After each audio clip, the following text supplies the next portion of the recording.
All right, let's get some more reaction to that game now and speak to Sophie Nicolau of the Highbury squad, who is in Los Angeles.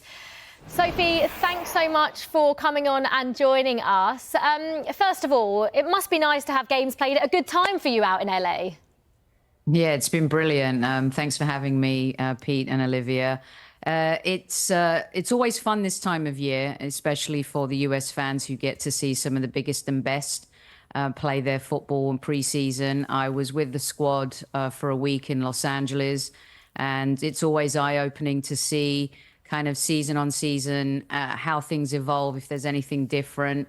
I found the chemistry and the atmosphere and the overall vibe of the Arsenal's pre-season squad to be exactly where you want it to be. It was a real happy camp, and they did some great things on the ground, and it was great. Mikel Arteta seemed in good spirits. Josh Kroenke was in attendance at an LA Rams joint event. Stan Kroenke was there too.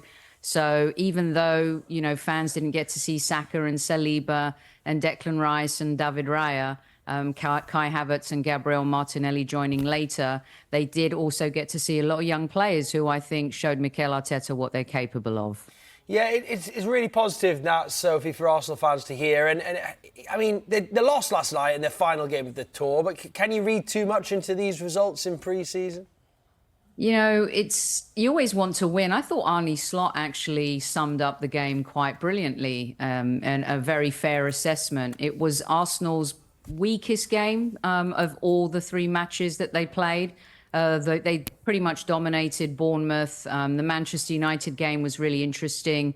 United, I thought, started that off, you know, really well and owned the first 20 minutes, and then we grew into that match. But, you know, last night, I don't believe that we played our best. Maybe the heat of Philadephia got to the players. And perhaps it was more important for Liverpool to get a result with them having the new manager as well. So as long as the players leave the United States fit and are ready to kick off in 2 weeks for the Premier League, and this isn't the same result when we face Liverpool twice this coming season, I think most Arsenal fans will be really happy.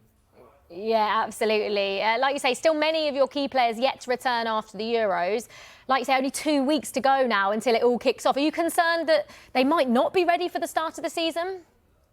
It's a great question, Olivia, because I had asked Mikel Arteta that question ahead of the Manchester United game. We talked about partnerships, and you know, he's such a perfectionist, and you're missing kind of key partnerships in the sense of Benjamin White is here, but Saka isn't. You've got Declan Rice in midfield. Odegaard is here. He isn't. You've got, you know, Gabriel arrived a little bit later, but Saliba still isn't here. So it's, I think what his response was when I asked him the question was that he believes that the chemistry is so good that they've developed a relationship and some core partnerships over the last couple of seasons, and he felt like things would click into place once they all got together. So he was pretty confident about that. And with Calafiori coming into the mix now too, it just gives him extra time to work, you know, with the new signing as he waits for the players that he's depended on and have been reliable for him over the last couple of seasons. So that's players that are still got to come back. But, I mean, there's a couple of players on the way out as well, talking of transfers. I mean, Emile Smith Rowe, close to joining Fulham, and an offer from Marseille for Eddie Nketiah. Good business for Arsenal if they can get decent fees for those two? I mean, when you look at the fee for Conor Gallagher, who's been playing and was in the England setup, and then you look at the fee that Arsenal are garnering for Emile Smith Rowe, I think that's pretty great business. And this is a player also who unfortunately has been a little injury prone.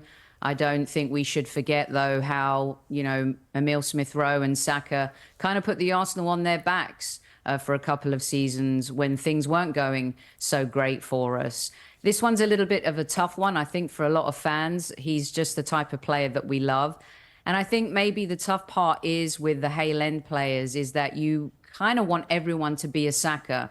And I believe, and I did for a while, that, you know, Emile Smith Rowe's ceiling could be as high as Saka's. Unfortunately, it wasn't meant to be. And I think we love these players so much and we really want them to do well, especially because they've come through the system. But at some point, you also have to cut the umbilical cord in order to improve the team and just, grab those extra inches that you need in order to try and beat a Manchester City this season. So although it's sad, I hope that he goes on to have huge success at Fulham. And I think every Arsenal fan will have the same sentiments when it comes to him. A very special young man. Yeah, absolutely. So they are a potential few outgoings. Obviously, you mentioned him earlier, Riccardo Calafiori. Still waiting for him to make his debut. How excited are you by his arrival? And is there anyone else you'd like to see come in? Is there any other positions you want to see Arsenal strengthen? I think if you'd asked a lot of Arsenal fans, would the defence have been an area that, they would have strengthened? This is an example of Mikel Arteta and those inches that I talked about. We had a great defence last year and, he's always looking to improve. Calafiori came to prominence at Bologna. He had a really serious knee injury, actually. I think it was about 6 years ago. So he's overcome some adversity, which I like. And, he seems to have the personality and the character to fit in. He's got versatility. He's played in the left-back position. He's played in the centre-back position.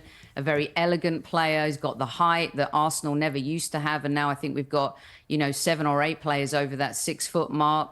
And, Arsenal fans are excited about this player. I think he's going to be able to offer a lot. And he's not coming just to make up the numbers. He'll be competing for a starting position, and Mikel Arteta has a lot of flexibility there. The one position I think Arsenal fans would love to see is the striker, and it's kind of weird and not, because last season we broke a record for goals scored. And so you would wonder, well, then why do we need a striker? And I think, again, it's those small elements of the chances that we missed. Against Bayern Munich in the Champions League, against Aston Villa in the Premier League. So a lot of fans believe that a prolific goal scorer can make that up. But, they're talking about Mikel Merino coming in. We all saw what he was able to do for Spain in the Euros. A superb midfielder, 28 years old, comes with a lot of experience. Having won with Spain and been part of that would be infectious in the dressing room. He's also a really aggressive player, I think something we need. And the midfield area for me is the one where I feel like, we're a little bit weaker. Thomas Partey is very injury prone. Jorginho can't play week in, week out. Still not sure about Fabio Vieira. Waneri had a phenomenal tour, and for me, probably one of the biggest stories of Arsenal's visit to the United States this year.